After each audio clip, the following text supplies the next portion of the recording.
సహజంగా దీనికి ఎప్పుడు కూడా మొదటి సంవత్సరం కాబట్టి అధికారంలో ఉండేవాళ్ళు ఒక జుబ్లీట్ మోడ్ లో ఈ కార్యక్రమాన్ని చేసుకుంటారు. పెద్ద విజయాన్ని సాధించారు కాబట్టి. విపక్షంలో ఉండేవాళ్ళు కొంచెం ఒక రకమైన మౌన వ్రతం పాటిస్తారు. అందుకు భిన్నంగా నిన్న అధికారంలో ఉండే వాళ్ళ కన్నా విపక్షం చాలా యాక్టివ్ అయింది. అవును.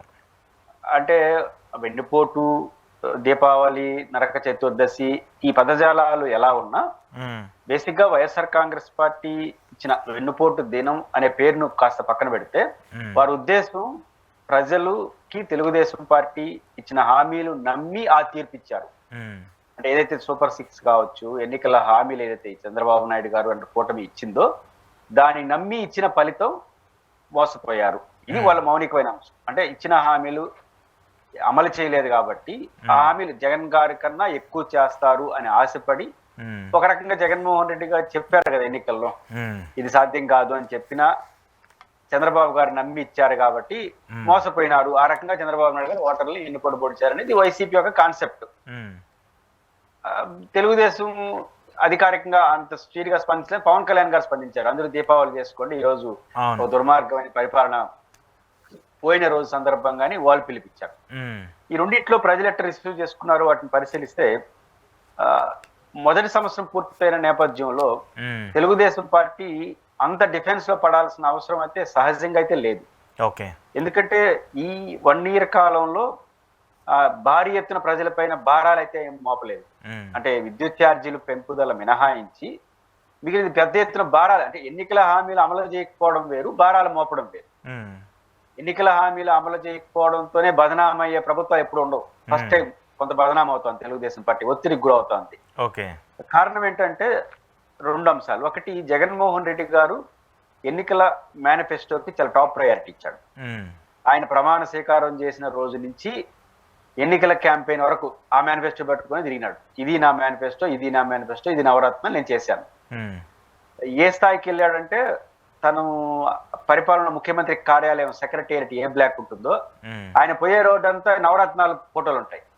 అంటే ఛాంబర్, అంటే నేను గుర్తుండాలి అంటే ఆయన ఒక ఏం ఇంప్రెషన్ ఇచ్చాడంటే రాష్ట్రంలో ఎన్నికల మేనిఫెస్టో ప్రతి అంశం నాకు గుర్తుండాలి, ప్రజలు ఎప్పుడు కూడా పార్టీ ఆడతారు మీరు ఎన్నికల్లో ఇచ్చిన హామీలు ఏమైనాయా అని.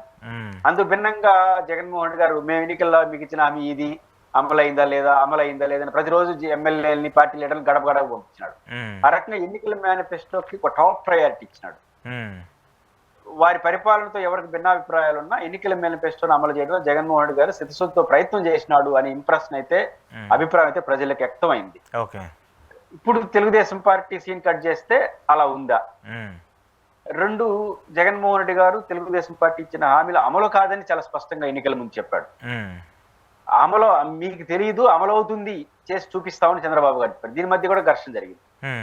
ఉత్తమ సభలంతా ఇదే కదా, జగన్మోహన్ రెడ్డి గారు లక్షలాది మందిని సమీకరించి చంద్రబాబు నాయుడు గారు ఈ హామీలు ఇస్తున్నాడు, ఇది ఆచరణలో సాధ్యం కాదు అంటూ చెప్పుకొచ్చాడు.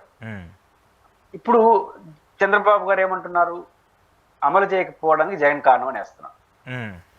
ఎన్నికల ముందు చర్చ కట్టి ఇంత సింపుల్ గా దీన్ని కొట్టేస్తే కుదరదు. ఎందుకంటే జగన్ అమలు చేశాడు, చంద్రబాబు గారు ఇచ్చిన హామీలు అమలు సాధ్యం కాదని చెప్పినాడు.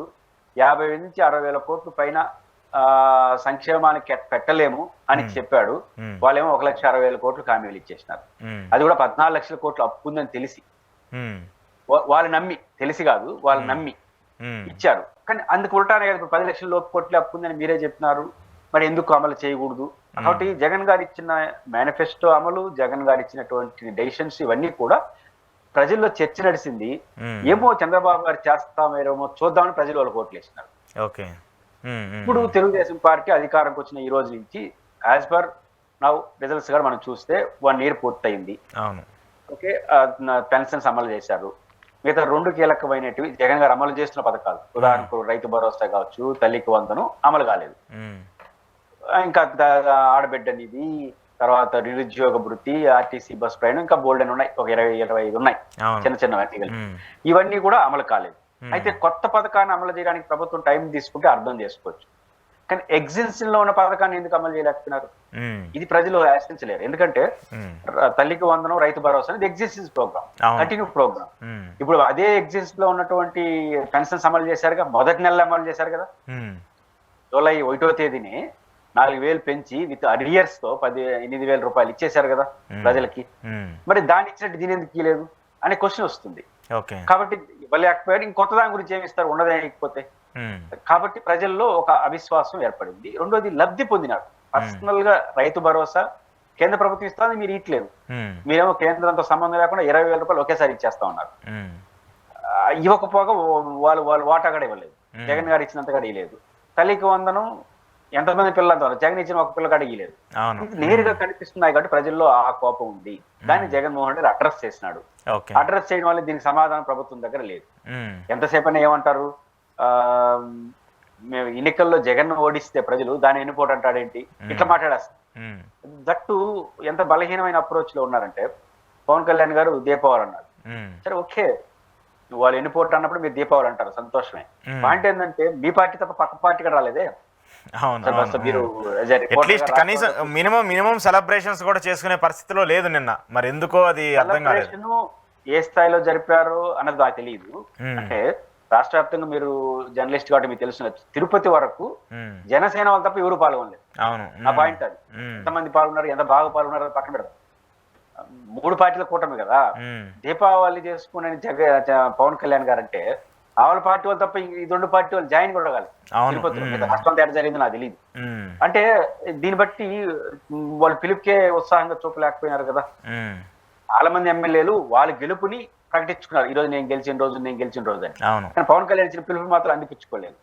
రెండో విషయం నేను బాగా గమనించింది, ఇది వైఎస్ఆర్ కాంగ్రెస్ పార్టీ అధికార ఓడిపోయిన తర్వాత 4వ ప్రోగ్రాం. మిగిలిన 3 ప్రోగ్రాముల పట్ల పోలీసులు వ్యవహరించిన తిరిగి ఈ ప్రోగ్రాం పట్ల పోలీసులు వ్యవహరించి చాలా క్వైట్ తేడా ఉంది. 3 ప్రోగ్రాములకి హౌస్ అరెస్టో లేకపోతే అరెస్ట్లో షరతుల్లో ఉన్నాయి. కానీ ఈ ప్రోగ్రామ్ కి ఒక్క పోలీసు కూడా ఇబ్బంది పెట్టలేదు, చాలా ప్రశాంతంగా జరిగింది. వెన్నుపోటు అనే పదం వాడినా కూడా పట్టించుకోలేదు. ర్యాలీలు చేసుకున్నారు. లిమిటెడ్ పేపర్లో ఒక 50 మందినో 100 మందినో ఆర్డీఓ కార్యాలయాలకు పోయి రిప్రజెంట్ చేసినన్నారు. నాకు తెలిసి ఇప్పటివరకు కేసులు కూడా పెడతారని చూడాలి. 30 యాక్ట్ ఉల్లంఘించారు. అంటే ప్రభుత్వం కూడా ఈ యాటిట్యూడ్ తో ఉండిందంటే ఏదో ప్రజల నుంచి కోపం ఉంది, ఇప్పుడు ఆయన అణచి వేస్తే అది వేరే ఎఫెక్ట్ అవుద్ది. అంటే ఇవన్నీ చూసినప్పుడు వైఎస్ఆర్ కాంగ్రెస్ పార్టీ ఇచ్చిన వెన్నుపోటు అనే పేరును పక్కన పెడితే ఎన్నికల హామీలు అమలు చేయాలని నిలదీత కార్యక్రమం మాత్రం ఖచ్చితంగా సక్సెస్ అనే చెప్పాలి. ఓకే. సరే, ఇంతవరకు వైసీపీ ప్రయత్నించిందా దానికి సంబంధించి ఏంటనేది మనం చూసాము. కానీ నిన్న వచ్చినటువంటి రెస్పాన్స్ ఒక విధంగా క్యాడర్ కావచ్చు, వైసీపీ పార్టీకి సంబంధించి ఇప్పుడు జరుగుతున్నటువంటి కూటమి పెడుతున్నటువంటి కేసులు, ఈ పరిణామాలను చూస్తే క్యాడర్ అంతా బయటికేమొస్తారు, కార్యకర్తలు బయటికేమొస్తారు, దీని మీద ఏం పోరాడతారనేటువంటి ఒక చర్చ జరిగింది. కానీ నిన్న జరిగినటువంటి ఆ కార్యక్రమాలు ఎక్కడ చూసుకున్నా కూడా ప్రతి నియోజకవర్గంలో కూడా ఇంకా వైసీపీ పార్టీకి సంబంధించిన ఆ స్ట్రెంగ్త్ని, ఆ పవర్ని చూపించే ప్రయత్నం అయితే నిన్న జరిగినట్టు మనకు కనిపిస్తూ ఉంది కదా.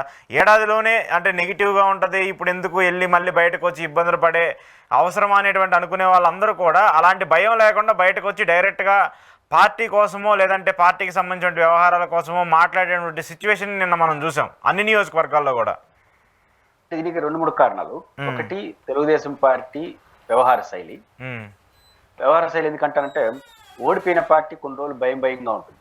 ఓడిపోయినాం, ఇంకా 5 ఏళ్ళు ఉంది, ఏమో మనం అనవసరంగా ముందుకెళ్తే ఏమన్నా పోలీసులు అరెస్ట్ చేస్తారేమో, కేసులు పెడతారేమో, ఈ భయం అనేది ప్రతి ఒక్కరికి ఉంటుంది. ఆ భయం అట్లే పిడికిలు బిగించుకుంటే ఏమో ఆ పిడికిలు ఏముందని మీరు భయపడతారు. ఇప్పి చూపి చేసినట్టు దాంట్లో ఏముండదు. అంటే ఈ భయం అట్లానే ఉంటే నేను కంట్రోల్లో ఉంటాను. వైసీపీలో ఉన్న శ్రేణులైనా ఏ పార్టీ అయినా ఓడిపోయిన మొదటి 2 సంవత్సరాలు కొంచెం గందరగోళంగా ఉంటారు. మనకి ఎందుకు ఇంకా 5 ఏళ్ళు ఉంది కదా, కేసులు పెడతారేమో చూద్దామని. వీళ్ళు రావడం వాడిని కొడతా, వీడిని కొడతా, ఈయన వేస్తా, వాడిని వేస్తాను, వేసింది తక్కువైనా ఏ చెప్పింది ఎక్కువ. కేసులు పెట్టింది, అరెస్టులు చేసింది 10 మంది అయితే వీళ్ళేదో 1000 మందిని చేసేసినారన్నంత ఇంప్రెషన్ కల్పించారు. వైసీపీ వాళ్ళు కల్పించింది. వీళ్ళు టీవీ డిబేట్లు పెట్టుకొని, యూట్యూబ్ ఛానల్లో పెట్టుకొని వాడిని కొట్టేస్తారు, వీడిని కొట్టేస్తారు, కొట్టకపోతే వాడిని ఎందుకు కొట్టలేదు, కొట్టేస్తే వాడిని కొట్టడం కరెక్ట్, ఈ పని కాదు, మీడియా చేయాల్సిన పని కాదు, ఈ పనులన్నీ చేసి పెట్టదు. అంత ఏమైంది, ఒక భయంతో స్టార్ట్ అయింది. ఫస్ట్ వైసీపీలో భయంతో స్టార్ట్ ఏంది, మన పరిస్థితి కొట్టేస్తున్నారే అని.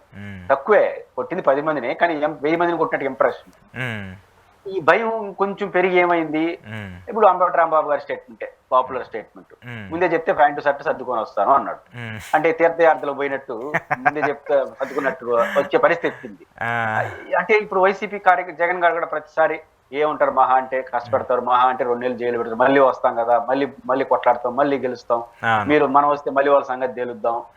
దాంతో ఏమంటే జగన్మోహన్ రెడ్డి గారు 2 నెలలు మీ గ్యారంటీ అనేది సర్టిఫికేట్ ఇస్తున్నాడు. అంటే మిమ్మల్ని ఊరిని అరెస్ట్ చేస్తే నేను వచ్చి అడ్డుకుంటాను, పోలీసులు ఉన్నారు, ఇవి చెప్పట్ల ఆయన.